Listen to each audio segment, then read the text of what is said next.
ಸರ್ಕಾರಕ್ಕೆ ಅಧಿಕಾರಿಗಳಿಗೆ 3 ದಿವಸಗಳ ಕಾಲ ನಾವು ಒಂದು ಎಚ್ಚರಿಕೆಯ ಗಂಟೆಯನ್ನು ಬಾರಿಸ್ತಾ ಇದ್ದೇವೆ. ಯಾವುದೇ ಕಾರಣಕ್ಕೂ ನೀರು ಬಿಡಬೇಕಂದ್ರೆ ಮೊದಲ ಮುಂಜಾಗ್ರತೆ ವಹಿಸಿ. ಈ ಕಚಡ ನೀರನ್ನು ಬಿಟ್ರೆ ನಾವು ಚಂದಾಪುರದಲ್ಲಿ ಬಿಟ್ಟಂತ ನೀರಿಗೆ ಎಲ್ಲರೂ ಸಹ ಸೇರಿ ಅದನ್ನು ಬಂದ್ ಮಾಡಬೇಕಾಗತ್ತೆ. ಅದರ ಪರಿಣಾಮ ನೀವೇ ಅನುಭವಿಸ ಪ್ರಕಾರ ಬಂದಿದೆ. ಇನ್ನು 5 ವರ್ಷ ಇದೇ ನೀರು ಕುಡಿದ್ರೆ 90% ಜನಕ್ಕೆ ಕ್ಯಾನ್ಸರ್ ಬರುತ್ತೆ ಅಂತ ಹೇಳ್ಬಿಟ್ಟು ಇದಾಗಿದೆ. ಅದು ಮುಂದಿನ ನಮ್ಮ ಮಕ್ಕಳಿಗೆ ಆ ರೀತಿ ಆಗೋದು ಬೇಡ ಅಂತ ಕೇಳ್ಕೊಂತ ಸಾರ್ವಜನಿಕರು ಹೋರಾಟಗಳನ್ನು ಮಾಡಿ ಸರ್ಕಾರದ ಒಂದಷ್ಟು ಕಣ್ಣು ತೆರೆಸ್ತಕ್ಕಂಥ ಕೆಲಸವನ್ನ ಮಾಡಿದ್ರು. ಅದಾದ್ಮೇಲೆ ಸನ್ಮಾನ್ಯ ರಾಮಲಿಂಗಾರೆಡ್ಡಿ ಸಾಹೇಬರು ಈ ಹಿಂದಿನ ಸರ್ಕಾರದಲ್ಲಿ ಹೌಸಲ್ಲಿ ಕೂಡ ಮಾತಾಡಿದ್ರು, ಮುತ್ತನಲ್ಲೂರು ಕೆರೆ ಸಂಪೂರ್ಣವಾಗಿ ಕಲುಷಿತವಾಗಿದೆ ಅಂತ. ಆಗಿನ ಸಚಿವರು ಒಂದು ತಪ್ಪು ಹೇಳಿಕೆಯನ್ನು ಕೊಟ್ಟರು, ಇಲ್ಲ ಕಲುಷಿತವಾಗಿ ಚಂದಾಪುರದಲ್ಲಿ ಕೆಲವು ಮನೆಗಳು ಬಿಡ್ತಕ್ಕಂಥ ನೀರಿಂದ ಅಂತೇಳಿ. ಆದರೂ ಕೂಡ ನಮ್ಮ ಎಲ್ಲ ಗ್ರಾಮಸ್ಥರ ಹೋರಾಟದ ಪ್ರತಿಫಲವಾಗಿ ಇವತ್ತು ಒಂದು 5,70,00,000 ಅನುದಾನ ಬಿಡುಗಡೆ. ಜಿಲ್ಲೆನಲ್ಲಿ ಇಡೀ ಬೇರೆ ಬೇರೆ ಜಿಲ್ಲೆಗಳಲ್ಲಿ ಸಣ್ಣ ಪುಟ್ಟ ಜಿಲ್ಲೆಗಳಿರ್ತದೆ. ಅಲ್ಲಿನ ಜಿಲ್ಲಾಧಿಕಾರಿಗಳು ಅಲ್ಲಿನ ಆಡಳಿತ ವ್ಯವಸ್ಥೆ ಸಿಇಒ ಮತ್ತೊಬ್ಬರೆಲ್ಲ ಕೈಗೆ ಸಿಗ್ತಾರೆ. ನಮ್ದು ದೊಡ್ಡ ಸಿಟಿ ಬೆಂಗಳೂರು ಸಿಟಿ, 28 ಜನ MLAಗಳು, 4 ಜನ MPಗಳು, BBMP, ನಗರಸಭೆ ಈ ರೀತಿ ಒತ್ತಡದಲ್ಲಿ ಇರ್ತಾರೆ. ಜಿಲ್ಲಾಧಿಕಾರಿಗಳಿರ್ಬೋದು, ಉನ್ನತ ಅಧಿಕಾರಿಗಳು. ನಾವು ಹೋದಾಗ ಏನೀಗ ಇದು ಸೈಡಲ್ಲಿ ಏನು ಮಾಡಿಬಿಟ್ಟಿದ್ದಾರೆ, ಇದರಿಂದ ಎಷ್ಟು ತೊಂದರೆ ಆಗ್ತಾ ಇದೆ ಇದೆಲ್ಲ ಅಧಿಕಾರಿಗಳು ಬಂದು ನೋಡಬೇಕು. ನೋಡಿಲ್ಲ ಅಂದರೆ ಏನಾಗ್ತೈತೆ ಅಂದರೆ ಜನಗಳಿಗೆ ಇಲ್ಲಿ ಆಲ್ರೆಡಿ ನಮ್ಮೂರಲ್ಲಿ ಆಲ್ರೆಡಿ ಒಂದು 20 ಜನಕ್ಕೆ ಕ್ಯಾನ್ಸರ್ ಇದೆ. ಕೆರೆ ರೇಡಿಯಸ್ ಏನಿದೆ ಎಲ್ಲವನ್ನು ಬೋರ್ಗಳಲ್ಲಿ ನೀವು ಒಂದು PH ವ್ಯಾಲ್ಯೂ ನೋಡಿ, ಜೊತೆಗೆ ನಮಗೆ ಅದರಿಂದ ಏನೇನು ರೋಗಗಳು ಬರ್ತದೆ ಆ ರೋಗಗಳಿಗೆ ನಾವು ಎಷ್ಟು ಜನ ಬಲಿಯಾಗಿದ್ದೀವಿ ಅನ್ನೋದನ್ನು ನೋಡಿದ್ರೆ ಇದು ಭಯಂಕರವಾದಂತಹ ಇದೊಂದು ಮಾರಕ. ಆನೇಕಲ್ ತಾಲೂಕಿನ ಮುತ್ತನಲ್ಲೂರು ಗ್ರಾಮದ ದೊಡ್ಡ ಕೆರೆಯ ಅಭಿವೃದ್ಧಿಗೆ ಯಾರೂ ಅಡ್ಡಿಪಡಿಸದೆ ಪ್ರತಿಯೊಬ್ಬರೂ ಅಭಿವೃದ್ಧಿಗೆ ಕೈಜೋಡಿಸಬೇಕು ಎಂದು ಮುತ್ತನಲ್ಲೂರು ಗ್ರಾಮ ಪಂಚಾಯಿತಿ ಮಾಜಿ ಅಧ್ಯಕ್ಷ ಹಾಗೂ ಹಾಲಿ ಸದಸ್ಯರಾದ ವಿಶ್ವನಾಥ ರೆಡ್ಡಿರವರು ತಿಳಿಸಿದರು. ಇನ್ನು ಮುತ್ತನಲ್ಲೂರು ಗ್ರಾಮದ ದೊಡ್ಡ ಕೆರೆಯ ಅಭಿವೃದ್ಧಿಗಾಗಿ ರಾಜ್ಯ ಸರ್ಕಾರ ಈಗಾಗಲೇ 5 ಕೋಟಿ ರೂಪಾಯಿ ಅನುದಾನವನ್ನು ಬಿಡುಗಡೆ ಮಾಡಿದ್ದು ಕಾಮಗಾರಿಯೂ ಸಹ ಪ್ರಾರಂಭವಾಗಿದೆ ಎಂದರು. ಆದರೆ ಕೆಲವರು ಒತ್ತುವರಿಯಾಗಿರುವ ರಾಜಕಾಲುವೆ ಜಾಗವನ್ನು ಮೊದಲು ತೆರವುಗೊಳಿಸಿ ನಂತರ ಕೆರೆಯ ಅಭಿವೃದ್ಧಿ ಕಾಮಗಾರಿಯನ್ನು ಪ್ರಾರಂಭಿಸುವಂತೆ ಹೇಳಿಕೆ ನೀಡುತ್ತಿರುವುದು ಸರಿಯಲ್ಲ. ಮೊದಲು ರಾಜ್ಯ ಸರ್ಕಾರದಿಂದ ಬಂದಿರುವ ಅನುದಾನವನ್ನು ಸದ್ಬಳಕೆಯಾಗಲಿ ಎಂದು ತಿಳಿಸಿದರು. ಸ್ಥಳೀಯ ಮುಖಂಡರಾದ ರಾಮಸಾಗರ, ಮಂಜುನಾಥ ರೆಡ್ಡಿ ಮತ್ತು ಚಿನ್ನಪ್ಪ ವೈ ಚಿಕ್ಕಹಗಡೆರವರು ಮಾತನಾಡಿ, ಮುತ್ತನಲ್ಲೂರು ಹಾಗೂ ಸುತ್ತಮುತ್ತಲಿನ ಗ್ರಾಮಸ್ಥರ ಹೋರಾಟದ ಪ್ರತಿಫಲವಾಗಿ ರಾಜ್ಯ ಸರ್ಕಾರ ಮುತ್ತನಲ್ಲೂರು ಗ್ರಾಮದ ದೊಡ್ಡ ಕೆರೆಯ ಅಭಿವೃದ್ಧಿಗೆ 5 ಕೋಟಿ ಅನುದಾನವನ್ನು ನೀಡಿದೆ. ಆದರೆ 5 ಕೋಟಿ ರೂಪಾಯಿಯಿಂದ ಮುತ್ತನಲ್ಲೂರು ಗ್ರಾಮದ ದೊಡ್ಡ ಕೆರೆಯನ್ನು ಪೂರ್ಣ ಪ್ರಮಾಣದಲ್ಲಿ ಅಭಿವೃದ್ಧಿಪಡಿಸಲು ಸಾಧ್ಯವಿಲ್ಲ. ರಾಜ್ಯ ಸರ್ಕಾರ ಇನ್ನೂ 10 ಕೋಟಿ ಅನುದಾನವನ್ನು ನೀಡಬೇಕು ಎಂದು ತಿಳಿಸಿದರು. ಇನ್ನು ಪತ್ರಿಕಾಗೋಷ್ಠಿಯಲ್ಲಿ ಆರ್ ಕೃಷ್ಣಾರೆಡ್ಡಿ, ನವೀನ್ ಕುಮಾರ್, ಸುದರ್ಶನ ರೆಡ್ಡಿ, ಶ್ರೀನಿವಾಸ ರೆಡ್ಡಿ, ಸೋಮಶೇಖರ್ ರೆಡ್ಡಿ, ಸಿಆರ್ ವಿಜಯಕುಮಾರ್, ದಶರಥ್, ಮಧುಸೂದನ್ ರೆಡ್ಡಿ, ಪ್ರಶಾಂತ್ ರೆಡ್ಡಿ, ಜಯರಾಮ್ ಸರ್ಜಾ, ಮುರಳಿ, ಲೋಕೇಶ್, ರಾಜಣ್ಣ, ಚಂದ್ರಕಲಾ ಮತ್ತು ಸುತ್ತಮುತ್ತಲಿನ ಗ್ರಾಮಸ್ಥರು ಹಾಜರಿದ್ದರು. ಅಧಿಕಾರಿಗಳು ಈ ಬೇಸಿಗೆ ಕಾಲದಲ್ಲಿ ಒಳ್ಳೆಯ ನೀರನ್ನು ಕೊಡಬೇಕು ಜನಗಳಿಗೆ. ಸಾಂಕ್ರಾಮಿಕ ರೋಗಗಳು ಬರುತ್ತೆ, ಎಚ್ಚೆತ್ಕೊಳ್ಳಿ ಅಂತ ಪಂಚಾಯತಿಗೆ ಸರ್ಕಾರಿ ಅಧಿಕಾರಿಗಳು ಒಂದು ಲೆಟರ್ ಕಳಿಸ್ತಾರೆ. ಆದರೆ ನಮ್ಮ ಗ್ರಾಮದಲ್ಲಿ ಒಳ್ಳೆ ನೀರು ಕೊಡಕ್ ಸಾಧ್ಯವಾಗ್ತಾ ಇಲ್ಲ. ಯಾಕೆ ಅಂದ್ರೆ ಅದೇ ಅಧಿಕಾರಿಗಳು ಇವತ್ತಿನ ದಿವಸ ಇಂಡಸ್ಟ್ರಿಯಲ್ ಏರಿಯಾ ಇರೋ ನೀರನ್ನ ಒಂದು ಸಣ್ಣ ಕಾಲುವೆ ಮಾಡಿಕೊಂಡು ಬಂದು ನಮ್ಮ ಮುತ್ತನಲ್ಲೂರು ಕೆರೆಯಿಂದ ಆಚೆ ಬಿಟ್ಬಿಟ್ಟಿದ್ದಾರೆ. ಆ ನೀರು ಅಮಾನಿ ಕೆರೆಯಲ್ಲಿ ಎಲ್ಲ ರೈತರ ಜಮೀನಲ್ಲಿ ಹರಡ್ದಾಡ್ತಾ ಇದೆ. ಅದೇ ನೀರಿನ ಪಕ್ಕದಲ್ಲೇ ನಮ್ಮ ಅಳಬಂಸಂದ್ರ ಗ್ರಾಮಕ್ಕೂ ಸಹ ಒಂದು ಬೋರ್ವೆಲ್ ಇದೆ. ಬಂದು ನೋಡ್ಬೋದು ಅಧಿಕಾರಿಗಳು ಯಾರು ತಪ್ಪು ಮಾಡ್ತಾ ಇದ್ದಾರೆ, ಯಾವ ರೀತಿ ಆಗ್ತಾ ಇದೆ ಅಂತ. ಆ ನೀರನ್ನ ನಾವು ಜನಗಳಿಗೆ ಇವತ್ತು ಕೊಡ್ತಾ ಇದೀವಿ. ನೀವು ನೋಡಿದ್ರೆ ಪಂಚಾಯತಿಗೆ ಲೆಟರ್ ಹಾಕ್ತೀರಾ, ಒಳ್ಳೆ ನೀರು ಕೊಡಿ, ಒಳ್ಳೆ ವಾತಾವರಣ ಸೃಷ್ಟಿ ಮಾಡಿ ಅಂತೀರಾ. ತಪ್ಪು ಮಾಡ್ತಾ ಇರೋದು ಯಾರು? ಅದನ್ನ ನಾವು ಯಾವ ರೀತಿ ನಾವು ಅದನ್ನ ಬಗೆಹರಿಸಬೇಕು ಅಂತ ಗೊಂದಲದಲ್ಲಿದ್ದೀವಿ. ದಯವಿಟ್ಟು ಅಧಿಕಾರಿಗಳು ಒಂದು ನಿಯೋಗ ಬನ್ನಿ ನಮ್ಮ ಕೆರೆ ಬಳಿ ಯಾವ ರೀತಿ ಇದೆ, ಆ ವಾಸನೆಯಲ್ಲಿ ಜನ ಯಾವ ರೀತಿ ಬದುಕ್ತಾ ಇದ್ದಾರೆ ಅಂತ ನಿಮ್ಗೆ ಗೊತ್ತಾಗಬೇಕಾಗಿದೆ. ನಾವು ಒಂದ್ಸಲಿ ಹೋರಾಟ ಮಾಡಿದಾಗ ಸುಮಾರು 400 ಕೋಟಿ ಮೇಲೆ ಇರಬೇಕು ಫೈನ್ ಹಾಕಿದ್ರಿ, ಬಹಳ ಸಂತೋಷ ಆಯಿತು. ಅದು ಹೈಕೋರ್ಟ್ ಅಲ್ಲೋ ಸುಪ್ರೀಂ ಕೋರ್ಟ್ ಅಲ್ಲೋ ಒಂದು ಆರ್ಡರ್ ಆಯಿತು. ಕಚಡ ನೀರು ಬಿಟ್ಟಿರೋದ್ರಿಂದ ಆ ಫ್ಯಾಕ್ಟರಿ ಅವ್ರಿಗೆ ಹಾಕಿದ್ರು, ಅದರ ಅಭಿವೃದ್ಧಿಗೆ ಬಳಸಿ ಅಂತ ಹೇಳಿದ್ರು. 5 ಕೋಟಿ ಅನುದಾನ ಈಗ ನಮ್ಮ ಕೆರೆಗೆ ಅಭಿವೃದ್ಧಿಗೆ ಅಂತ ಕೊಟ್ಟಿದ್ದಾರೆ. ಒಬ್ಬ ಕಾಂಟ್ರಾಕ್ಟ್ ಬಂದ್ರು, ಬಹಳ ಸಂತೋಷ. ಬಟ್ ಅವ್ರು ಬೋರ್ಡ್ ಹಾಕಿ DPR ಕೊಡಿ ಅಂತ ಕೇಳಿದ್ರು. ಅವರು ಹಾಕೊಡ್ತೀವಿ ಕೊಡ್ತೀವಿ ಅಂತ ಕೊಡ್ಲಿಲ್ಲ. ಆದ್ರೇನು ಸಹ ನಮ್ಮ ಕೆರೆಯ ಕಟ್ಟೆಯನ್ನು ಕ್ಲೀನ್ ಮಾಡಿದ್ದಾರೆ. ಬಹಳ ಸಂತೋಷ, ಒಳ್ಳೆ ನೀಟಾಗಿ ಮಾಡಿದ್ದಾರೆ. ಆದ್ರೆ ಉಳಿದ ದುಡ್ಡನ್ನ ಯಾವ ರೀತಿ ಮಾಡ್ತಾರೆ ಅಂತ ನಮ್ಗೆ ಗೊಂದಲ ಆಗಿದೆ. ಈ ಕಚಡ ನೀರನ್ನು ಇಲ್ಲಿ ಬಿಡೋ ಬದಲು ಇದಕ್ಕೊಂದು ವ್ಯವಸ್ಥೆ ಮಾಡಿ, ರೈತರ ಭೂಮಿಗಳು ಸೇಫ್ ಆಗಬೇಕಂದ್ರೆ ಮುಂದೆ ಕಾಲುವೆಗಳನ್ನು ಸಹ ಮಾಡಿ. ಅದರ ಜೊತೆಯಲ್ಲಿ ಇದನ್ನ ಒಂದು ನಮ್ಮೆಲ್ಲ ಸೇರಿ ಇವತ್ತು ಒಂದು ಹೋರಾಟ ಮಾಡಬೇಕಂತ ಬಂದಿದ್ದೀವಿ. ಸರ್ಕಾರಕ್ಕೆ, ಅಧಿಕಾರಿಗಳಿಗೆ 3 ದಿವಸಗಳ ಕಾಲ ನಾವು ಒಂದು ಎಚ್ಚರಿಕೆಯ ಗಂಟೆಯನ್ನು ಬಾರಿಸ್ತಾ ಇದ್ದೇವೆ. ಯಾವುದೇ ಕಾರಣಕ್ಕೂ ಅಮಾನಿ ಕೆರೆಗೆ ನೀರು ಬಿಡಬೇಕಂದ್ರೆ ಮೊದಲ ಮುಂಜಾಗ್ರತೆ ವಹಿಸಿ. ಈ ಕಚಡ ನೀರನ್ನು ಬಿಟ್ರೆ ನಾವು ಚಂದಾಪುರದಲ್ಲಿ ಬಿಟ್ಟಂತ ನೀರಿಗೆ ಎಲ್ಲರೂ ಸಹ ಸೇರಿ ಅದನ್ನು ಬಂದ್ ಮಾಡಬೇಕಾಗತ್ತೆ. ಅದರ ಪರಿಣಾಮ ನೀವೇ ಅನುಭವಿಸಾಗುತ್ತೆ ಅಂತ ಹೇಳ್ತಾ ನನ್ನ ಮಾತನ್ನು ಮುಗಿಸ್ತಾ ಇದ್ದೇನೆ. ನಾವಿಲ್ಲಿ ಸೇರೋದಕ್ಕೆ ಕಾರಣ ಇದೇ ಹಿಂದೆ 2022ರಲ್ಲಿ ನಾವೊಂದು ಪಾದಯಾತ್ರೆ ಮಾಡಿದ್ವಿ ಬೊಮ್ಮಸಂದ್ರವರೆಗೂ. ಪಾದಯಾತ್ರೆ ಮಾಡಿದಾಗ ಯಾವುದೇ ಪಾದಯಾತ್ರೆ ಹೆಣ್ಮಕ್ಳು ಸಮೇತ ಮಾಡಿದ್ರು, ಯಾವುದೇ ಒಂದು ಅಧಿಕಾರಿ ಇದು ಆಮೇಲೆ ಬಂದಿಲ್ಲ ನಮ್ಮ ಹತ್ರ. ಹೆಂಗೆ ಅಂದ್ರೆ ಒಂದು ಕೋಣನ ಮುಂದೆ ಕಿಂದ್ರಿ ಬಾರಿಸ್ದಂಗೆ ಅಂದಂಗೆ ಎಷ್ಟೇ ಹೋರಾಟ ಮಾಡಿದ್ರು ಯಾವುದೇ ಅಧಿಕಾರಿ ಬಂದು ಯಾರ ಬಂದ್ರು ಒಂದು ಸ್ವಲ್ಪ ನೀರು ತೆಗೆದುಕೊಂಡು ಹೋದ್ರು. ಮತ್ತೆ ಅವರು ಅದು ರಾಂಗ್ ಇನ್ಫಾರ್ಮೇಶನ್ ಕೊಟ್ಟರು, ಚೆನ್ನಾಗಿದೆ ಕಲುಷಿತ ಆಗಿಲ್ಲ ಅಂತ ಹೇಳ್ತು ಒಂದು ಇದು ಕೊಟ್ಟಿದ್ರು. ಅದಾದ್ಮೇಲೆ ಇವಾಗ ನಾವು ಮೇಲಿಂದ ಇವಾಗ ಇಲೆಲ್ಗೆ ಕೆರೆ ಆಗಿದೆ, ಚೋಳ್ರ ಕೆರೆ ಆಗಿದೆ, ಮತ್ತೆ ಮುತ್ತನ್ಲೂರು ಕೆರೆ, ಇದೆಲ್ಲ ಸಪರೇಟ್ ಆಗಿ ಕಾಲುವೆ ಮಾಡಿ ಬೊಮ್ಮಸಂದ್ರ ಕಲುಷಿತ ನೀರನ್ನ ಮತ್ತೆ ಎತ್ಕೊಂಡೋಗಿ ಇವಾಗ ಈ ಹಿಂದಿನ ಕೆಳಗೆ ಕೆರೆಗೆ ಬಿಡೋದು. ಆ ತಪ್ಪನ್ನ ನಾವು ಮಾಡೋದು ಬೇಡ. ಈ ಮೇಲೆ ಕೆರೆ ಅವ್ರು ಮಾಡಿದ್ದಾರೆ, ಅದನ್ನ ಇಲೆಲ್ಗೆ ಆಗ್ಲಿ ಚಂದಾಪುರ ಕೆರೆಯಿಂದ ಕಲುಷಿತ ನೀರು ಇನ್ನೊಂದು ಕೆರೆ ಮತ್ತೆ ಕಾಲುವೆ ಮಾಡೋದು, ಕೆಳಗೆ ಬಿಡೋದು ಅದು ಬೇಡ. ನಮ್ಗೆ ಟ್ರೀಟ್ಮೆಂಟ್ ಪ್ಲಾಂಟ್ ಬೇಕು. ನಾವು ಅದಕ್ಕೋಸ್ಕರ ಈ ಮುಂದಿನ ದಿನಗಳಲ್ಲಿ ಇನ್ನೂ ಬೇಕಾದ ದೊಡ್ಡ ಹೋರಾಟ ಮಾಡೋಕ್ಕೂ ಸಿದ್ಧ ಇದ್ದೀವಿ. ದಯಮಾಡಿ ಅಧಿಕಾರಿಗಳು ನೀವು ಎಚ್ಚೆತ್ತು ನಮಗೆ ಯಾವ ರೀತಿ ಒಳ್ಳೆ ನೀರು ಕೊಡಬೇಕು ಅಂತ. ಇವಾಗ ಯಾವುದೋ ಒಂದು ಸರ್ವೆ ಪ್ರಕಾರ ಬಂದಿದೆ, ಇನ್ನು 5 ವರ್ಷ ಇದೇ ನೀರು ಕುಡಿದ್ರೆ 90% ಜನಕ್ಕೆ ಕ್ಯಾನ್ಸರ್ ಬರುತ್ತೆ ಅಂತ ಹೇಳ್ಬಿಟ್ಟು ಇದಾಗಿದೆ. ಅದು ಮುಂದಿನ ನಮ್ಮ ಮಕ್ಕಳಿಗೆ ಆ ರೀತಿ ಆಗೋದು ಬೇಡ ಅಂತ ಕೇಳ್ಕೊಂತ ದಯಮಾಡಿ ಇದೇ ನಮ್ಮ ಸಂಘ ನಮ್ಮ ಮುತ್ತನ್ಲೂರು ಸೇವ್ ಲೇಕ್ ಅನ್ನೋ ಹೋರಾಟದಲ್ಲಿ ಇದ್ದವರೇ ಕೆಲವೊಬ್ರು ಏನ್ ಮಾಡಿದ್ದಾರೆ ಅಂದ್ರೆ ಬೇರೆ ರೀತಿ ಹೋಗಿದ್ದಾರೆ. ಅವ್ರೇನು ಅಂದ್ರೆ ಯಾವ್ದೋ ರಾಜಕಾಲುವೆ ಆಯ್ತು, ನಮ್ಮ ಕೆರೆ ಕೆಳಗೆ ಇರೋ ರಾಜಕಾಲುವೆ ತೆರವು ಮಾಡ್ಕೊಡಿ, ಅದುವರೆಗೂ ನೀರು ಖಾಲಿ ಮಾಡಬಾರ್ದು, ಬಂದಿರೋ ದುಡ್ಡು ವಾಪಸ್ ಹೋದ್ರೂ ಪರವಾಗಿಲ್ಲ ಅಂತ.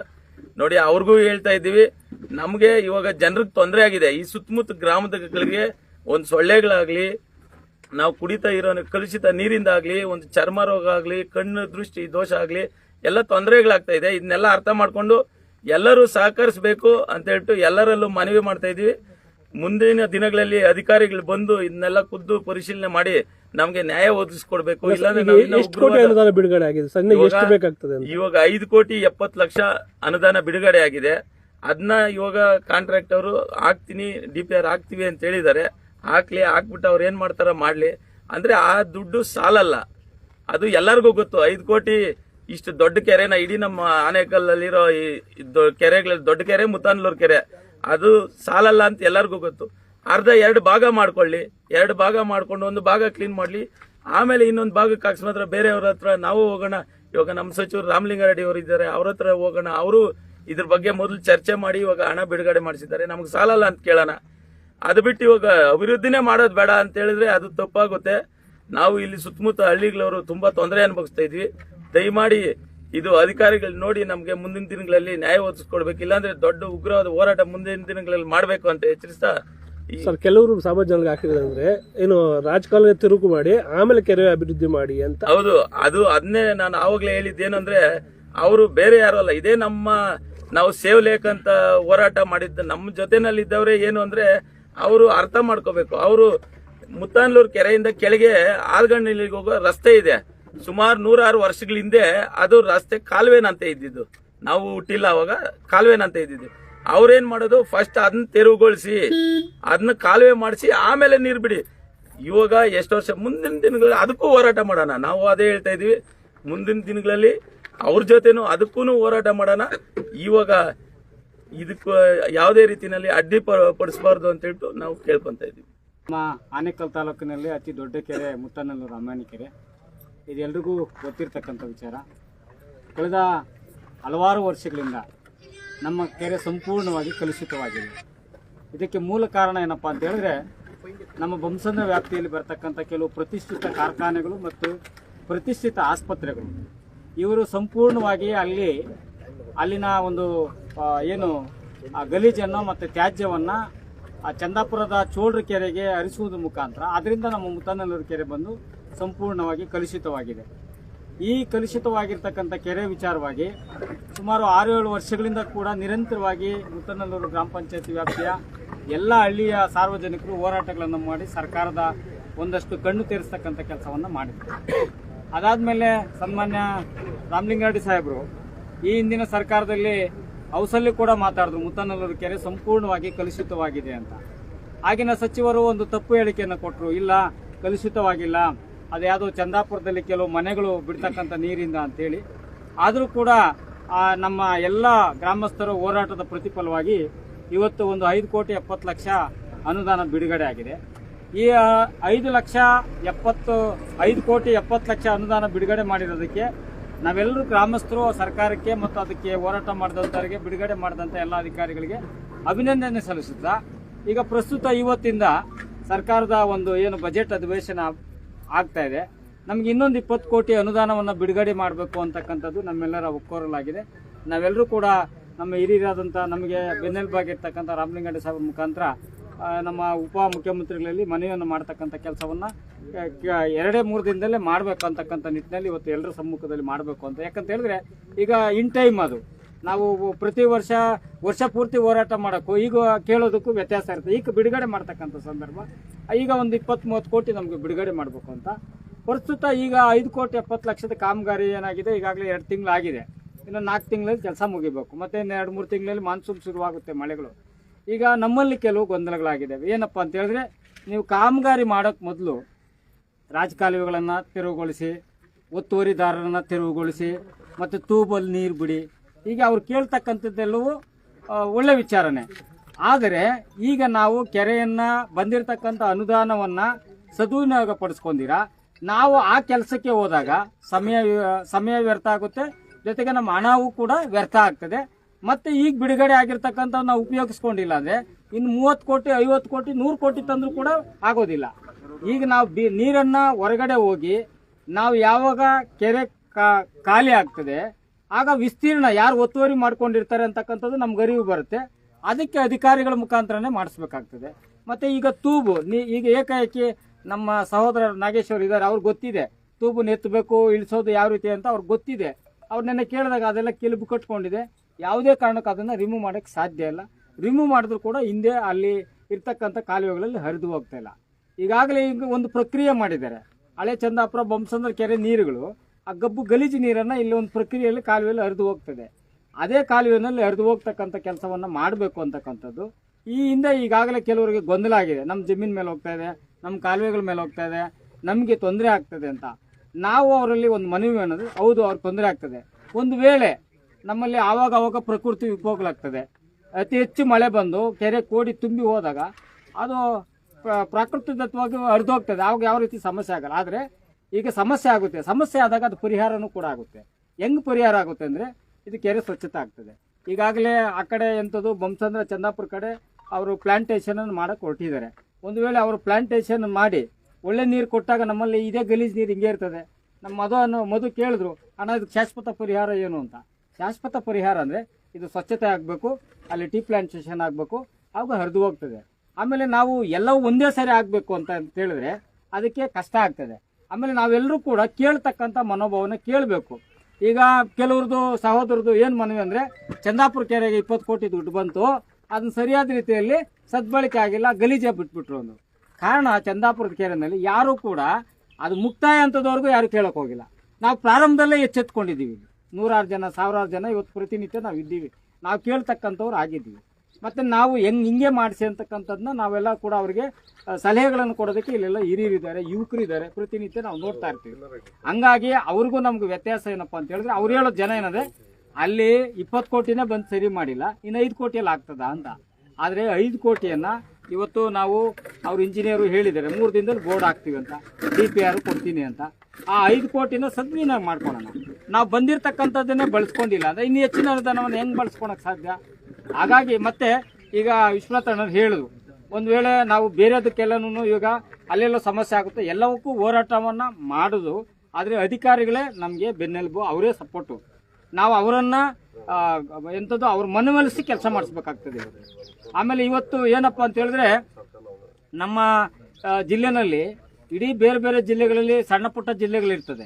ಅಲ್ಲಿನ ಜಿಲ್ಲಾಧಿಕಾರಿಗಳು ಅಲ್ಲಿನ ಆಡಳಿತ ವ್ಯವಸ್ಥೆ CEO ಮತ್ತೊಬ್ಬರು ಎಲ್ಲ ಕೈಗೆ ಸಿಗ್ತಾರೆ. ನಮ್ಮದು ದೊಡ್ಡ ಸಿಟಿ ಬೆಂಗಳೂರು ಸಿಟಿ, 28 ಜನ MLAಗಳು, 4 ಜನ MPಗಳು, BBMP, ನಗರಸಭೆ, ಈ ರೀತಿ ಒತ್ತಡದಲ್ಲಿ ಇರ್ತಾರೆ ಜಿಲ್ಲಾಧಿಕಾರಿಗಳಿರ್ಬೋದು, ಉನ್ನತ ಅಧಿಕಾರಿಗಳು. ನಾವು ಹೋದಾಗ ಸಿಗಲ್ಲ. ಅದೇ ಬೇರೆ ಪಕ್ಕದ ಜಿಲ್ಲೆಗಳಲ್ಲಿ ಹೋದ್ರೆ ಜಿಲ್ಲಾಧಿಕಾರಿಗಳು ಸಿಗ್ತಾರೆ. ನಮಗೆ ಕಷ್ಟ ಇದೆ ಅವರು ಯಾಕಂತೇಳಿ ಬೇರೆ ಬೇರೆ ಕೆಲಸಗಳಲ್ಲಿ ಅವ್ರು ಸಿಕ್ಕಾಕೊಂಡಿದ್ದಾರೆ. ಅಂಥ ಸಂದರ್ಭದಲ್ಲಿ ನಾವು ಅವ್ರನ್ನ ಕೇಳಬೇಕಾಗ್ತದೆ. ನಾವು ಕೇಳಿದಿರಾನೇ ನಮ್ಗೆ ಅದಾಗಬೇಕು ಇದಾಗಬೇಕು ಅಂದರೆ ಸಾಧ್ಯ ಇಲ್ಲ. ಹಾಗಾಗಿ ಏನಪ್ಪ ಅಂತ ಹೇಳಿದ್ರೆ ನಂದು ಒಂದು ಮನವಿ ಏನಂದರೆ, ಹೌದು ಈ ನೀರು ಹೋದಾಗ ಕೆಲವ್ರಿಗೆ ತೊಂದರೆ ಆಗುತ್ತೆ. ಆದರೆ ಯಾವಾಗಲೂ ತೊಂದರೆ ಅನುಭವಿಸ್ಕೊಂಡಿರೋಕ್ಕೆ ಸಾಧ್ಯನಾ? ಒಂದು ಅಂತ್ಯ ಅನ್ನೋದು ಇರ್ತದೆ. ಈ ಅಂತ್ಯ ಅಂತ ಹೇಳಿದ್ರೆ ಈಗ ಒಂದು ಸಣ್ಣ ಬಿಡುಗಡೆ ಆಗಿದೆ, ಒಂದೊಂದೇ ಸೊಲ್ಯೂಷನ್ ಆಗ್ತದೆ. ಹಾಗಾಗಿ ಎಲ್ಲರೂ ಕೂಡ ಇದಕ್ಕೆ ಕೈ ಜೋಡಿಸ್ಬೇಕು. ಮತ್ತು ಇರ್ತಕ್ಕಂಥ 5 ಕೋಟಿ ಅನುದಾನ, ಆಮೇಲೆ ಈಗೇನು ಕಾಲುವೆಗೆ ನಾವೇನು ಅವ್ರು 3 ದಿನ ಸಮಯಾವಕಾಶ ಕೇಳ್ಕೊಂಡಿದ್ದಾರೆ, ಯಾರು ಕನ್ಸರ್ನ್ಡ್ ಇಂಜಿನಿಯರ್. ನಾವೇನು ಹೊಡೆದಾಕೋದು 5 ನಿಮಿಷ, ಆದರೆ ಅಧಿಕಾರಿಗಳ ಮುಖಾಂತರ ಇವಾಗ ಅಧಿಕಾರಿಗಳು ಕೆಲಸ ಮಾಡಕ್ಕೆ ಬಂದಿದ್ದಾರೆ. ಅವ್ರ ಮುಖಾಂತರನೇ ನಾವು ಅವ್ರ ಮೇಲೆ ಒತ್ತಡ ಹಾಕಿ ಕೆಲಸವನ್ನು ಮಾಡೋಣ. ಈಗ 3 ದಿನ ಆಗಿಲ್ಲ ಅಂತ ಹೇಳಿದ್ರೆ ನಮ್ಮದು ಒಂದು ಎಲ್ಲೆ ಅನ್ನೋದು ಇರ್ತದೆ. ನಾವೇ ಮುಂದೆ ನಿಂತ್ಕೊಂಡು ನಾವೇ ಅದನ್ನು ಅದ್ರ ಮುಂಚಿತವಾಗಿ 3 ದಿನದಲ್ಲಿ ಯಾರ್ಯಾರ ಅಧಿಕಾರಿಗಳಿಗೆ ಅಥವಾ ನಮ್ಮ ಸಚಿವರುಗಳಿಗೆ ಮತ್ತು ರಾಜಕಾರಣಿಗಳಿಗೆ ತಿಳಿಸ್ಬೇಕು, ತಿಳಿ ಹೇಳಿಸಿ ಮುಂದೆ ಹೋಗೋಣ. ಏಕಾಏಕಿ ನಾವು ಮುಂದೆ ಹೋದಾಗ ಅದು ಅಣ್ಣ ಹೇಳಿದಾಗೆ ಕೆಲವು ಕಾನೂನುಗಳು ತೊಂದರೆ ಇರ್ತದೆ. ಆಮೇಲೆ ಕೆರೆಯ ಕಟ್ಟೆಯ ನೀರನ್ನು ಹಿಂದ್ಗಡೆ ಹರಿದು ಹೋಗ್ತಕ್ಕಂಥದ್ದನ್ನ ಯಾರೂ ಅಡ್ಡಿಪಡಿಸ್ತಕ್ಕಂಥದ್ದಿಲ್ಲ. ಆದರೆ ಈಗ ನಾವು ಇದನ್ನ ಬಿಡ್ತಾ ಇರೋದು ನೀರನ್ನು ನಾವು ಒಡೆದು ಬಿಡ್ತಾ ಇರಬೇಕಾದ್ರೆ ಅಲ್ಲಿ ಒಂದು ಸಣ್ಣ ಕಾನೂನಿನ ತೊಂದರೆ ಇರ್ತದೆ. ಕೆರೆ ತುಂಬಿ ಹರಿದು ಹೋದಾಗ ಅದನ್ನು ಅಡ್ಡ ಹಾಕೋಕೆ ಯಾರಿಗೂ ಪವರ್ ಇಲ್ಲ. ಆದರೆ ನಾವಿದ್ರ ಅಭಿವೃದ್ಧಿ ದೃಷ್ಟಿಯಲ್ಲಿ ಅದನ್ನು ಖಾಲಿ ಮಾಡಬೇಕಾದ್ರೆ ಅದಕ್ಕೆ ಅನುಮತಿ ಬಹಳ ಮುಖ್ಯ, ಅದು ಕಾನೂನು. ಅದನ್ನು ಪಡೆದುಕೊಳ್ತಕ್ಕಂಥ ಕೆಲಸವನ್ನು ಯಾರು ಮಾಡಬೇಕು ಅಂದರೆ ಕನ್ಸರ್ನ್ಡ್ ಇಂಜಿನಿಯರ್ ಅವರು ಮಾಡ್ಕೊತಾರೆ. ನಾವು ಅವ್ರ ಮೇಲೆ ಒತ್ತಡ ಹಾಕಬೇಕು. ಯಾಕೆ ಒತ್ತಡ ಹಾಕಬೇಕು ಅಂದರೆ 6 ತಿಂಗಳ ಕಾಲಾವಕಾಶದಲ್ಲಿ 2 ತಿಂಗಳು ಮುಗಿದಿದೆ, 4 ತಿಂಗಳಲ್ಲಿ ಮಾಡೋಕ್ಕಾಗಲ್ಲ, ನೀವು ಬೇಗ ಮಾಡಿ ಅಂತ. ಅದಕ್ಕೋಸ್ಕರವಾಗಿ ಈಗ 3 ತಿಂಗಳು 3 ದಿನ ಅವಕಾಶ ಕೇಳಿದ್ದಾರೆ. ಅದ ನಂತರ ನಾವೆಲ್ಲ ಸೇರಿಕೊಂಡು ಅವ್ರು ಮಾಡಿಲ್ಲ ಅಂದರೆ ನಾವೇ ತೆರವುಗೊಳಿಸೋಣ. ಮತ್ತು ಈಗಾಗಲೇ ಯಾರು ತೊಂದರೆ ಆಗಿದೆ ಅಂತ ರೈತರನ್ನು ಮನವೊಲಿಸೋ ಕೆಲಸವನ್ನು ಕೂಡ ನಾವೆಲ್ಲ ಮಾಡಬೇಕಾಗ್ತದೆ. ಯಾಕಂದರೆ ಶಾಶ್ವತ ಪರಿಹಾರ ಆಗಬೇಕು. ಇಲ್ಲ ಅಂತ ಹೇಳಿದ್ರೆ ಇದು ಹಿಂಗೆ ಇರ್ತದೆ, ಇನ್ನು 100 ವರ್ಷ ಆದರೂ ಕೂಡ ಇದಕ್ಕೆ ಬರೋದಿಲ್ಲ. ಆಮೇಲೆ ಯಾವುದೇ ಒಂದು ಯೋಜನೆಯನ್ನು ನಾವು ಬಂದಂಥದ್ದನ್ನ ಸದುಪಯೋಗ ಮಾಡಿಕೊಂಡ್ರೆ ಮುಂದಕ್ಕೆ ಕೊಡ್ತಾರೆ. ನಾವು ಅದನ್ನು ಉಪಯೋಗಿಸ್ಕೊಂಡಿಲ್ಲ ಅಂದರೆ ಇವ್ರಿಗೆ 5 ಅಲ್ಲ 50 ಕೋಟಿ ಕೂಡ ಕೊಟ್ಟರು ಅದನ್ನು ಸದ್ಬಳಕೆ ಮಾಡ್ಕೊಳಲ್ಲ. ಇವತ್ತು ಸರ್ಕಾರದ ಕೆಲವು ಯೋಜನೆಗಳು ಹೆಂಗಂದ್ರೆ ಕೊಡ್ತಾರೆ ಹಣವನ್ನು, ಅದನ್ನು ಸದುಪಯೋಗ ಆಗಿದ್ರೆ ಮಾತ್ರ ಅದಕ್ಕೆ ಮುಂದಕ್ಕೆ ಅನುದಾನ ಕೊಡ್ತಾರೆ. ನಾವು ಅದನ್ನ ಬಳಕೆನೇ ಮಾಡಿಲ್ಲ ಅಂದರೆ ಕೊಡಲ್ಲ. ಅದಕ್ಕೆ ಈಗ ಬಂದಿರತಕ್ಕಂಥದ್ದನ್ನ ಅದು ಎಷ್ಟು ಕೆಲಸ ಆಗುತ್ತೋ ಅಷ್ಟು ಬಳಕೆ ಆಗಲಿ. ಮತ್ತು ಗುತ್ತಿಗೆದಾರರು ಮತ್ತು ಇಂಜಿನಿಯರು ಮತ್ತು ಕನ್ಸರ್ನ್ಡ್ ಟೆಂಡರ್ ತಗೊಂಡವರು ಒಂದು ಬೋರ್ಡ್ ಹಾಕ್ತಾರೆ. ಬೋರ್ಡ್ ಹಾಕಬೇಕು ಅನ್ನೋದು ಕೂಡ ನಮ್ಮ ಒತ್ತಾಯ. ಜನರು ಭಾಳ ಜನ ಕೇಳ್ತಾ ಇರೋದೇನೆಂದರೆ ಎಷ್ಟು ಅನುದಾನ ಬಂದಿದೆ, ಏನು ಕೆಲಸ ಮಾಡ್ತಾರೆ, ನಾಮಫಲಕ ಹಾಕಿ ಅಂತ. ಅವ್ರು ನಾಮಫಲಕನೂ ಹಾಕಬೇಕು ಮತ್ತು ಈ ಕೆಲಸವನ್ನು ಮಾಡಬೇಕು ಅಂತ. ಮತ್ತು ನಮ್ಮೆಲ್ಲ ಇಲ್ಲಿ ಭಾಳಷ್ಟು ಜನ ಎಲ್ಲರೂ ಪಕ್ಷಾತೀತವಾಗಿ ಜಾತ್ಯತೀತವಾಗಿ ಸೇರ್ಕೊಂಡಿದ್ದಾರೆ. ಉದ್ದೇಶ ಈ ಕೆರೆಯನ್ನು ಉಳಿಸಬೇಕು ಅಂತ. ಈಗಾಗಲೇ ಭಾಳ ಜನಕ್ಕೆ ಆರೋಗ್ಯದ ಸಮಸ್ಯೆಗಳಿದ್ದಾವೆ. ಇದರಲ್ಲಿ ಯಾರೋ ಒಬ್ಬರು ಸ್ವಾರ್ಥ ಇಲ್ಲ. ಇದು ಸಮಾಜಮುಖಿ ಕೆಲಸ. ಇದು ಸಮಾಜದಲ್ಲಿ ಇರ್ತಕ್ಕಂಥ ಎಲ್ರಿಗೂ ಕೂಡ ಹಕ್ಕಿರ್ತಕ್ಕಂಥದ್ದು. ಮತ್ತು ಇದನ್ನು ಗೊಂದಲ ಮಾಡ್ಕೋಬೇಡ ಅಂತಕ್ಕಂಥದ್ದು ನಮ್ಮದು. ಆಮೇಲೆ ನನ್ನೆಲ್ಲ ಸ್ನೇಹಿತರಲ್ಲಿ ಮನವಿ ಮಾಡ್ಕೊಳ್ತೀನಿ, ಸೋಷಿಯಲ್ ಮೀಡಿಯಾ ಮತ್ತೊಂದರಲ್ಲಿ ಅವೆಲ್ಲ ನೀವೆಲ್ಲ ಅದನ್ನು ಯಾವುದೇ ಕಾರಣಕ್ಕೂ ಪ್ರಕ್ರಿಯೆಗಳು ಬೇಡ. ಇದನ್ನು ಕಾನೂನು ಮುಖಾಂತರವಾಗಿ ನಾವು ಬಗೆಹರಿಸಬೇಕು ಅನ್ನೋದು ನನ್ನ ಅಭಿಪ್ರಾಯ. ಮತ್ತು ಆದಷ್ಟು ಬೇಗ ಬಂದಿರತಕ್ಕಂಥ ಅನುದಾನವನ್ನು ಬೋರ್ಡ್ ಹಾಕಿ ನಮಗೆ ಕೆಲಸವನ್ನು ಪ್ರಾರಂಭ ಮಾಡಿಕೊಡ್ಬೇಕು ಅಂತಕ್ಕಂಥದ್ದು. ಮತ್ತು ಇಲ್ಲಿ ಭಾಗವಹಿಸಿರ್ತಕ್ಕಂಥ ಎಲ್ರಿಗೂ ಕೂಡ ನಾವು ಅಭಿನಂದನೆ ಸಲ್ಲಿಸ್ತಾ ಮುಂದಿನ ದಿನಗಳು ಕೊಟ್ಟಿದ್ದೀವಿ. ಮತ್ತು ಇದುವರೆಗೂ ಏನು ಶಾಸಕರಿಗೂ ಕೊಟ್ಟಿದ್ದೀವಿ, ಸಚಿವರಿಗೂ ಕೊಟ್ಟಿದ್ದೀವಿ, ಜಿಲ್ಲಾ ಪಂಚಾಯತ್ಗೂ ಕೊಟ್ಟಿದ್ದೀವಿ, ಮತ್ತು ಜಿಲ್ಲಾಧಿಕಾರಿಗೂ ಕೊಟ್ಟಿದ್ದೀವಿ. ದಾಖಲೆ ಸಮೇತ ಎಲ್ಲ ಸಾಕ್ಷಿಗಳು ಫೋಟೋ ಸಮೇತ ಕೊಟ್ಟಿದ್ದೀವಿ. ಇದುವರೆಗೂ ಇಲ್ಲಿರೋ ಗಲೀಜು ಸ್ಮೆಲ್ ಏನು ಬರ್ತಾ ಇದೆ, ಊರು ಅಳಿಬಂಸಂದ್ರ ಜನಕ್ಕೆ ತುಂಬಾನೇ ಕಾಯಿಲೆಗಳು ಈ ನೀರಿಂದನೇ ಬರ್ತಾ ಇರೋದು. ಮುತ್ತಾನವರಿಗೆ ಆ ಕಡೆ ಅಡ್ಡ ಇದೆ. ಯಾಕಂದ್ರೆ ಚಂದಾಪುರ ನೀರು ಈ ಕಡೆ ಬಿಟ್ಟಿದ್ದಾರೆ, ಅಳಿಬಂಸಂದ್ರ ಊರ ಕಡೆ ಕೋಡಿ ಕಡೆ ಬಿಟ್ಟಿದ್ದಾರೆ. ಇಲ್ಲಿ ಬೆಳಗ್ಗೆ 8 ಗಂಟೆಯಿಂದ ಸಾಯಂಕಾಲ 4 ಗಂಟೆವರೆಗೂ ಏನು ಆ ಸ್ಮೆಲ್ ಗಬ್ಬು ಬರ್ತದೆ, ಬರಲ್ಲ. ನೈಟಲ್ಲಿ ಕೋಲ್ಡ್ ಆದ ತಕ್ಷಣ ಶುರುವಾಗ್ತದೆ. ಬೆಳಗ್ಗೆ 8 ಗಂಟೆವರೆಗೂ ಇಡೀ ಗ್ರಾಮ ಆವರಿಸಿರ್ತದೆ ಆ ಸ್ಮೆಲ್ಲು, ಕಾಯಿಲೆ ಬರ್ತದೆ. ಏನಾಗ್ತದೆ ಅಧಿಕಾರಿಗಳು ನಾವು ಎಷ್ಟು ಸಾಲ ಮನವಿ ಕೊಟ್ಟಿದ್ದೀವಿ, ಆ ಮನವಿಗೆ ಯಾರು ಇದುವರೆಗೂ ಏನೋ ಅದಕ್ಕೆ ಉತ್ತರನೇ ಬಂದಿಲ್ಲ. ನಾವು ಮಾಡ್ತೀವಿ ಇದು ಮಾಡ್ತೀವಿ ಮಾತಾಡ್ತಿದ್ರೆ ರಾಜಕಾಲುವೆ ಇನ್ನೊಂದು ಇಲ್ಲಿರೋ ಕಚ್ಚರ ನೀರನ್ನ ಖಾಲಿ ಮಾಡೋದು ನೋಡಿ. ಮೊದಲು ರಾಜಕೀಯ ಆಮೇಲೆ ಮಾಡಿ, ಮೊದಲು ನೀರು ತೆರವುಗೊಳಿಸಿ ಒಳ್ಳೆ ನೀರು ಕೊಡಿ ನಮಗೆ, ಇಷ್ಟ ಹೇಳ್ತೇನೆ. ಹಾಗಾಗಿ ನಾವೇನು 2022ರಲ್ಲಿ ಏನು ಹೋರಾಟ ಮಾಡಿದ್ವಿ ಎಲ್ಲರೂ ಸೇರಿಕೊಂಡು ಅದ್ರ ಪ್ರತಿಫಲ ಇವತ್ತು ಸರ್ಕಾರದ ಕಣ್ ತೆಗೆಸಿ ಇವತ್ತು 5.25 ಕೋಟಿ ಏನು ಸ್ಯಾಂಕ್ಷನ್ ಮಾಡಿದ್ದಾರೆ ಅವ್ರಿಗೂ ನಾವು ಧನ್ಯವಾದಗಳನ್ನು ಹೇಳ್ತೀವಿ. ಮತ್ತು ಅದೇ ರೀತಿ ನಾವು ಹೋರಾಟ ಮಾಡಿದ್ದಕ್ಕೆ ಈಗ ಏನು ಚಂದಾಪುರ ಇರ್ಬೋದು, ಹೆಬ್ಬಗೋಡಿ ಇರ್ಬೋದು, ಬೊಮ್ಮಸಂದ್ರ ಇರ್ಬೋದು, ಆ 3 ಹತ್ರನೂ STPಗಳಿಗೆ ಸ್ಯಾಂಕ್ಷನ್ ಆಗಿದೆ, ಜಾಗ ಕೂಡ ಅಕ್ವಿಸೇಷನ್ಗೆ ಹೋಗಿದೆ. ನಾವು ಹೋರಾಟ ಮಾಡಿರೋದಕ್ಕೆ ಇವತ್ತು ಅದರ ಶಕ್ತಿ ಏನು ಅನ್ನೋದು ಇವತ್ತು ಗೊತ್ತಾಗಿದೆ. ಯಾಕಂದರೆ ಅಲ್ಲಿ STPಗಳು ಆಯಿತು ಅಂದರೆ ನಮ್ಮ ಕೆರೆಗೆ ಏನು ನೀರು ಬರುತ್ತೆ ಅದು ಟ್ರೀಟ್ಮೆಂಟ್ ಆಗಿ ಬರ್ತೈತೆ, ಅಟ್ಲೀಸ್ಟ್ ಒಂದು 50% ಕ್ಲಿಯರ್ ಆಗಿ ಬರ್ತೈತೆ. ಸೊ ಇದು ಮಾಡಿದ್ದಾರೆ ಸರ್ಕಾರದವರು, ಅವ್ರಿಗೆ ನಾವು ಅಭಿನಂದನೆ ಸಲ್ಲಿಸಲೇಬೇಕಾಗುತ್ತೆ ಮೊದಲಿಗೆ. ಅದೇ ಥರ ಏನೀಗ ಇದು ಸೈಡಲ್ಲಿ ಏನು ಮಾಡಿಬಿಟ್ಟಿದ್ದಾರೆ ಇದರಿಂದ ಎಷ್ಟು ತೊಂದರೆ ಆಗ್ತಾ ಇದೆ ಇದೆಲ್ಲ ಅಧಿಕಾರಿಗಳು ಬಂದು ನೋಡಬೇಕು. ನೋಡಿಲ್ಲ ಅಂದರೆ ಏನಾಗ್ತೈತೆ ಅಂದರೆ ಜನಗಳಿಗೆ ಇಲ್ಲಿ ಆಲ್ರೆಡಿ ನಮ್ಮೂರಲ್ಲಿ ಆಲ್ರೆಡಿ ಒಂದು 20 ಜನಕ್ಕೆ ಕ್ಯಾನ್ಸರ್ ಇದೆ. 20 ಜನ, ಯಾಕಂದರೆ ಎಲ್ಲರೂ ಲೈಫಲ್ಲಿ ಆಟ ಆಡೋಕ್ಕಾಗಲ್ಲ. ಅದಕ್ಕೆ ಸರ್ಕಾರಕ್ಕೆ ನಾವು ಏನು ಒತ್ತಾಯ ಮಾಡ್ತೀವಿ ಅಂದರೆ ಆಲ್ರೆಡಿ ಕಾವೇರಿ ನೀರು ಕೊಡ್ತೀವಿ ಅಂತ ಹೇಳಿದರೆ ಅದನ್ನು ಆದಷ್ಟು ಬೇಗ ಕೊಟ್ಟರೆ ಇಲ್ಲಿರೋ ಜನಗಳಿಗೆ ತುಂಬ ಉಪಯೋಗ ಆಗ್ತೈತೆ. ಅಟ್ಲೀಸ್ಟು ಯಾಕಂದರೆ ತುಂಬ ಜನ ಬಡವರಿದ್ದಾರೆ, ಎಲ್ಲರೂ ಇದ್ದಾರೆ ಇಲ್ಲಿ, ಅವ್ರಿಗೆಲ್ಲ ಉಪಯೋಗ ಆಗ್ತೈತೆ. ಅದೊಂದು ಮಾಡಬೇಕು. ಮತ್ತೊಂದು ಏನಂದರೆ ಈ ಕೆಲಸನ ಹಂತ ಹಂತವಾಗೇ ಮಾಡೋಕ್ಕೆ ಸಾಧ್ಯ ಆಗ್ತೈತೆ, ನಾವು ಒಂದೇ ಸರಿ ಮಾಡೋಕ್ಕಾಗಲ್ಲ. ಮಾಡ್ಬೋದು, ಆದರೆ ಸರ್ಕಾರಕ್ಕೆ ಸ್ವಲ್ಪ ಇಚ್ಛಾಶಕ್ತಿ ಬೇಕಾಗ್ತೈತೆ. ಮತ್ತು ಇನ್ನೊಂದು ಏನಂದರೆ ನಮ್ಮ ಸರ್ಜಾಪುರ ಹೋಬಳಿ ಮತ್ತು ಈ ಕಡೆ ಏನಿದೆ ಈಗ ಏನು ರಿಯಲ್ ಎಸ್ಟೇಟ್ ನಡೀತಾ ಇದೆ, 1 ಎಕರೆಗೆ ಏನಿಲ್ಲ ಅಂದ್ರೂ ಲೇಕ್ ಡೆವಲಪ್ಮೆಂಟ್ಗೆ ಅಂದ್ಬಿಟ್ಟು 1 ಲಕ್ಷ ರೂಪಾಯಿ ADA ಕಟ್ಸ್ಕೊಳ್ತಾ ಇದೆ. 1000 ಕೋಟಿ ಇದೆ ಇವತ್ತು ADAದಲ್ಲಿ. ಆ ದುಡ್ಡನ್ನು ತಗೊಂಬಂದ್ಬಿಟ್ಟು ಲೇಕ್ ಡೆವಲಪ್ಮೆಂಟ್ಗೆ ಹಾಕ್ಬೇಕು ಅವರು. ಲೇಕ್ ಡೆವಲಪ್ಮೆಂಟ್ಗೆ ಅಂದ್ಬಿಟ್ಟೆ 1 ಎಕರೆಗೆ 1 ಲಕ್ಷ ಕಲೆಕ್ಟ್ ಮಾಡ್ತಾ ಇದ್ದಾರೆ. ಆ ದುಡ್ಡೆಲ್ಲ ಎಲ್ಲೋಗ್ತಾ ಇದೆ. ದಯವಿಟ್ಟು ಆ ದುಡ್ಡು ತಗೊಂಬಂದು ಈ ಏನು ಕೆರೆಗಳಿದ್ದಾವೆ ಅದನ್ನು ಆದಷ್ಟು ಬೇಗ ಅಭಿವೃದ್ಧಿ ಮಾಡಬೇಕು. ಈಗ ನಮಗೆ ಸಮಯಾವಕಾಶ ತುಂಬ ಕಡಿಮೆ ಇದೆ. ಇನ್ನು ಮಳೆ ಶುರು ಆಗ್ಬಿಡ್ತು ಅಂದರೆ ತುಂಬ ಕಷ್ಟ ಆಗುತ್ತೆ, ಹಾಕಿರೋ ದುಡ್ಡು ಹೋಗ್ಬಿಡುತ್ತೆ, ವೇಸ್ಟ್ ಆಗಿಬಿಡುತ್ತೆ. ಇದನ್ನು ಕೆರೆನ 2 ಭಾಗವಾಗಿ ವಿಂಗಡಣೆ ಮಾಡಿಕೊಂಡು ಅದನ್ನು ನೀಟಾಗಿ ಡೆವಲಪ್ ಮಾಡೋ ಥರ ಮಾಡಬೇಕು. ಇಷ್ಟೆಲ್ಲ ಮಾಡಬೇಕು. ಅಧಿಕಾರಿಗಳು ಆದಷ್ಟು ಬೇಗ ಸ್ವಿಫ್ಟಾಗಿ ಕೆಲಸ ಮಾಡಬೇಕು ಅಂತ ಕೇಳ್ಕೊಳ್ತೀವಿ. ನಾವು ಇಲ್ಲಿ ಮುತ್ತನೂರು ಮತ್ತು ಈ ಅಂದ್ರೇನಹಳ್ಳಿ ಈ ಭಾಗದ ಏನಿದೆ ಇದು ಭತ್ತದ ಒಂದು ಪ್ರದೇಶ ಆಗಿತ್ತು. ನಾವು ನೆನೆಸ್ಕೋಬೇಕು ನಾವು ಹೆಂಗಿದ್ವಿ ಮೊದಲು ಅಂತ, ಮತ್ತು ಈಗ ಏನಾಗಿದ್ದೀವಿ, ಮತ್ತು ಮುಂದೆ ಏನಾಗಬೇಕಾಗಿತ್ತು. ನಮ್ಮಲ್ಲಿ ಒಂದು ಗುರಿ ಇಲ್ಲ. ನಾವೇನು ಹಿಂದೆ ಈ ರೀತಿ ಇದ್ವಪ್ಪ ನಮ್ಮ ಈ ಹಿರಿಯರು, ಮತ್ತು ನಾವು ಈಗ ಯಾಕೆ ನಾವು ಈ ರೀತಿ ಆಗಿದೆ, ನಮ್ಮ ಸುತ್ತಮುತ್ತಲ ವಾತಾವರಣ ಯಾಕೆ ಹೀಗಾಗಿದೆ ಅನ್ನೋದ್ರ ಬಗ್ಗೆ ನಾವು ಸಂಘಟಿತವಾಗಿ ಹೋರಾಟ ಮಾಡ್ತಾ ಇದ್ದೀವಿ.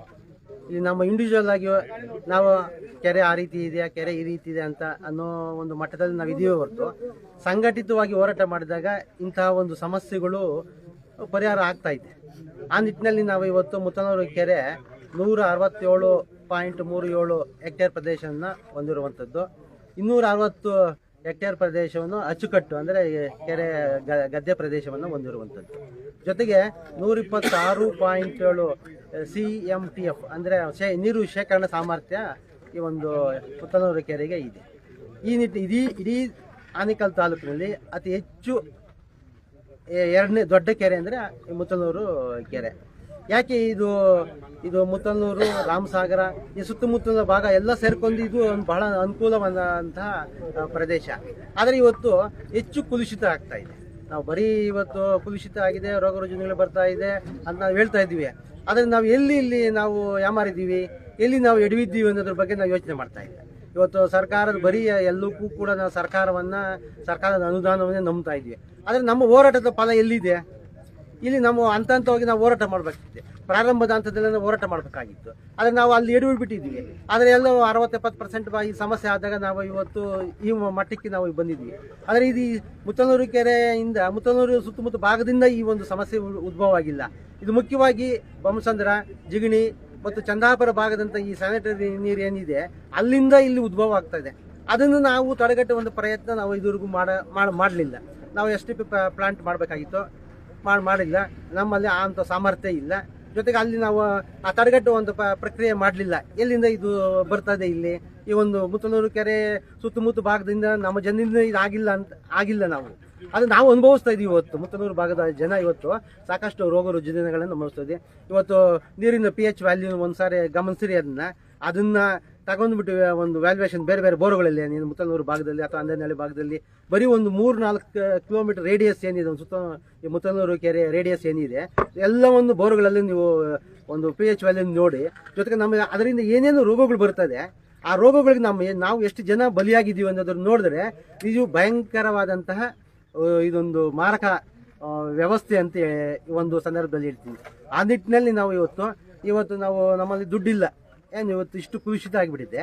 ಇದನ್ನು ನಾವು ಒಂದು ಸರಿ ಮಾಡಬೇಕಾದ್ರೆ ನಮ್ಮಲ್ಲಿ ದುಡ್ಡಿಲ್ಲ, ಪಂಚಾಯತಿಗಳಲ್ಲಿ ದುಡ್ಡಿಲ್ಲ. ಮತ್ತು ನಾವೇನು ಮಾಡ್ತಾ ಇದ್ದೀವಿ, ಇದನ್ನು ಕೆರೆಯನ್ನು ಹಿಂಗೆ ಬಿಟ್ಬಿಟ್ಟಿದ್ದೀವಿ. ಸರ್ಕಾರದಿಂದ ಪಂಚಾಯತಿಗಳಲ್ಲಿ ಶುದ್ಧ ಕುಡಿಯುವ ನೀರಿನ ಘಟಕಗಳನ್ನು ಮಾಡಿದ್ದೀವಿ, ಆದರೆ ಅಷ್ಟು ಸಾಲ್ತಾ ಇಲ್ಲ. ಆದರೆ ನಾವು ಇವತ್ತು ಪಕ್ಷಿಗಳು, ಪ್ರಾಣಿಗಳು, ಆಮೇಲೆ ನಾವೇನು ಬೆಳೀತಾ ಇದ್ದೀವಿ ಭತ್ತ ಜೊತೆಗೆ ಈ ಒಂದು ಬೆಳೆ ಏನಿದೆ ಎಲ್ಲ ಕೂಡ ರೋಗ ರುಜಿನಗಳಿಂದ ಕೂಡಿರುವಂಥ ಇದು. ಆದರೆ ನಾವೆಲ್ಲ ಬಳಕೆ ಮಾಡ್ತಾ ಇದ್ದೀವಿ. ಇದರಿಂದ ನಾವು ರೋಗಗಳು ಜಾಸ್ತಿ ಆಗ್ತಾ ಇದೆ. ನಾವು ಆರೋಗ್ಯವಂತ ಮನುಷ್ಯನಲ್ಲಿ ಏನು ಇವತ್ತು ಇರಬೇಕಾಗಿತ್ತು ಈ ಸುತ್ತಮುತ್ತ ಭಾಗದ ಜನರಲ್ಲಿ ಯಾವುದೂ ಕೂಡ ಇಲ್ಲ. ಇದು ನಾವು ಒಂದ್ಸಾರಿ ಟೆಸ್ಟ್ ಮಾಡ್ಕೋಬೇಕು ನಾವು.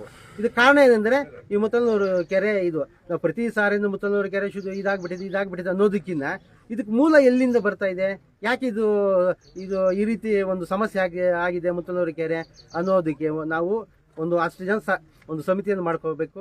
ಸಮಿತಿ ಮುಖಾಂತರ ನಿರಂತರವಾಗಿ ಹೋರಾಟ ಮಾಡಬೇಕು.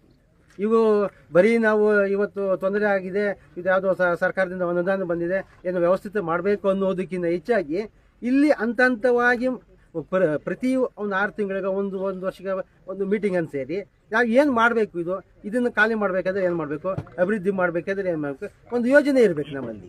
ಆ ಯೋಜನೆ ಇಲ್ಲದೇ ಇದ್ದರೆ ಇವತ್ತು ಏನೂ ಮಾಡೋದು ಸಾಧ್ಯ ಆಗಲಿಲ್ಲ. ನೀವು 60-70%, 89% ಇವತ್ತು ಎಲ್ಲ ಅಶುದ್ಧ ಆಗಿಬಿಟ್ಟಿದೆ. ನಾವು ಈ ಮಟ್ಟದಲ್ಲಿ ನಾವು ಇವತ್ತು ನಿಂತ್ಕೊಂಡಿದ್ದೀವಿ ನೋಡಿ. ಇವತ್ತು ನಾವು ಇಲ್ಲಿ ಎಲ್ಲ ಇದ್ದೀವಿ. ಇವತ್ತು ನಾವಿಲ್ಲಿ ಕುತ್ಕೊಂಡು ಗಾಳಿಯನ್ನು ಕೂಡ ಉಸಿರಾಡೋಕ್ಕಾಗಲ್ಲ. ಈ ಗಾಳಿನೇ ಉಸಿರಾಡೋಕ್ಕಾಗಿಲ್ಲ ಅಂದರೆ ನೀರು ಯಾವ ಮಟ್ಟದಲ್ಲಿ ಕುಡಿಯೋಕ್ಕಾಗ್ತದೆ? ಪ್ರತಿ ಒಂದು ಬೋರು ಮುತ್ತನೂರು ಮತ್ತು ಅಂದೇನಹಳ್ಳಿ ರಾಮಸಾಗರ ಈ ಭಾಗದಲ್ಲಿ ಪ್ರತಿಯೊಂದು ಬೋರ್ವೆಲ್ ಏನಿದೆ ಅಶುದ್ಧವಾಗಿ ಇದೆ. ನಾವು ಕುಡಿಯೋಕ್ಕೆ ಸಾಮರ್ಥ್ಯನೇ ಆಗೋದಿಲ್ಲ.